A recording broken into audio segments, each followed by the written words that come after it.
Number 5. When I was in the 5th grade, my school was really isolated. Surrounded by woods, and you had to drive down a long dead-end street to get to it. Although I lived about a mile away, so I walked. One day, an older girl, who I didn't really know, was abducted and raped while she was walking to school. So we were all a little on edge. Later that week, I was sitting in class, and all of a sudden, one of the windows exploded. Then another one. I just remember total chaos, as some kids ducked under their desk, some ran to the back of the classroom, and some ran out in the hall. The teacher looked really panicked, and one girl was bleeding pretty bad from her eye and screaming. It turns out that she had glass in her eye from the window. The police came, and the story was that someone in the woods shot a rifle at the school. No idea if it was related to the rapes or not. If it happened now, it would be all over the news. At the time, we just went to the school library until it was time to go to the next class. It's fucked up now that I think about it. Number 4. When I was in 8th grade, I went on a school trip that was called the Louisiana Tour. It was mostly going around to significant sites in South Louisiana. One of the places we went to was Myrtle's Plantation, which is considered to be one of the most haunted places in the country. There are all kinds of stories about the place, but at one point we were standing in a room as a part of a larger group, and the tour guide was talking about something, I don't remember what.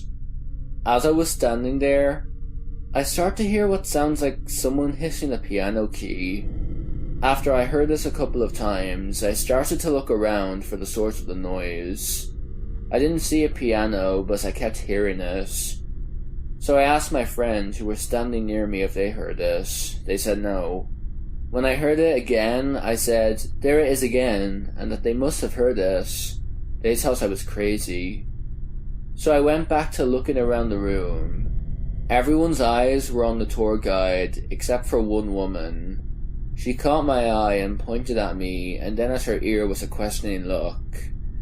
I realized she was asking if I heard it too, and I nodded. At this point, the tour guide starts telling a story about a soldier who had died there, and that he played the piano, and that multiple guests had reported hearing him playing in the night. I honestly don't know what to think. I guess I still don't. I talked to the woman as we were all leaving the room, and she had heard the exact same thing as me, but her husband and son had not heard it. Number 3. My school's library is open until around 2 in the morning for the idiots like me who don't do their essays until the last minute. It's a pretty small building, and most of the books are in the basement area called the stacks. Just to give you a quick layout, there's the big main stairs that go down to the stacks, a vending machine room, and a long hallway with 4 entrances into the stacks. The stacks are 2 really big rooms on opposite sides of the hallway, with a huge amount of bookshelves and study desks lining the walls. I was there at around 11 PM last year. It was a pretty research-intensive essay, so I was down in the stacks, working in one of the study desks, so I didn't have to keep going upstairs and downstairs again. I had been there for maybe 2 hours, and everyone except for a boy working a few desks down from me had left already. I was pretty zoned out by this point. It was an 8 AM class, so I didn't really have much time until it was due, and I was sort of panicking. So it really pissed me off when I heard someone flipping through book pages really fast to make them do that loud whir noise at the other end of the room. I sort of ignored it for a while, thinking that they'd go away eventually, but they just kept doing it. After about 5 minutes, I got sick of it, and started to walk over to tell them to knock it off. I get about 3 steps across the room, and it just stopped. I sat back down and it was quiet again for like 10 more minutes, before the flipping pages noises started again, only loads louder, like they had grabbed a huge book that time. The boy started to get pissed off too, and he stood up and started walking through the bookshelves trying to find them. It keeps going, so I got up too and started looking around with him. It got really loud, and it was pretty obvious where it was coming from by that point. So we started walking towards it. He was on one side of the shelves, and I was on the other. We walked all the way down the shelves. No one there. We hadn't seen anyone come in the stacks, and we were on the side of the room with the entrances. There's no way anyone could have come in without us seeing them. The noise stopped again, and we both just sort of slowly walked back to our seats. I assume it was just a fan or something in the other room, and I really needed to get this essay done. We sat down, and immediately the noise started again. It sounded like it was coming from right next to the guy's chair. He shoved his stuff in his bag, looked at me, said, "Fuck this," and took off. I was out of there maybe 5 seconds behind them. I still won't go back to the stacks at night, even when there's other people down there. Number 2. In junior high, it was the last hour of school, when these random storm clouds started rolling in. This was April in Texas, so these would randomly spawn and just usually bring in some gnarly thunderstorms and rain for about half an hour. However, this one was much more powerful than predicted.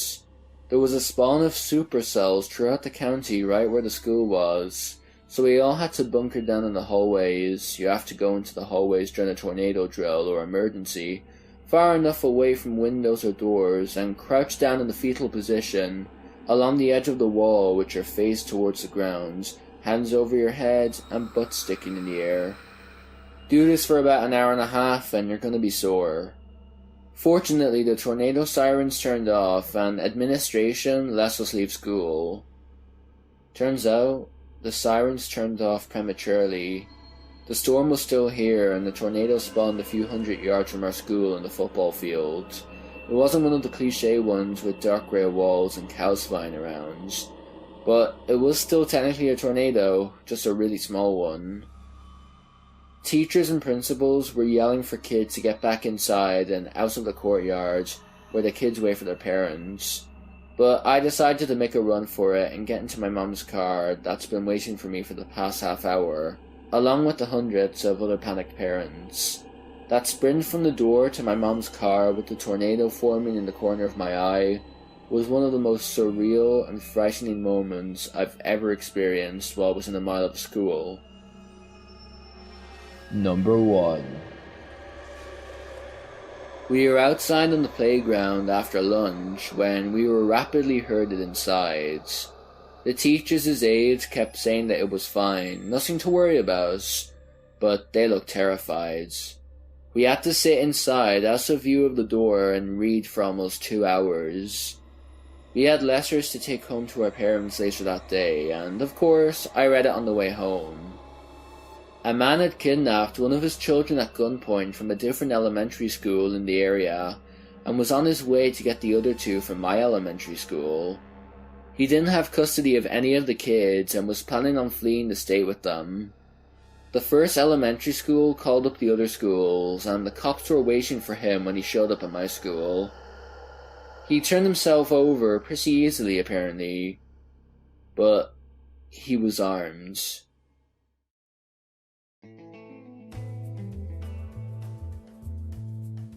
I really hope you guys enjoyed the video. If you've noticed, I've taken down over 100 videos on this channel.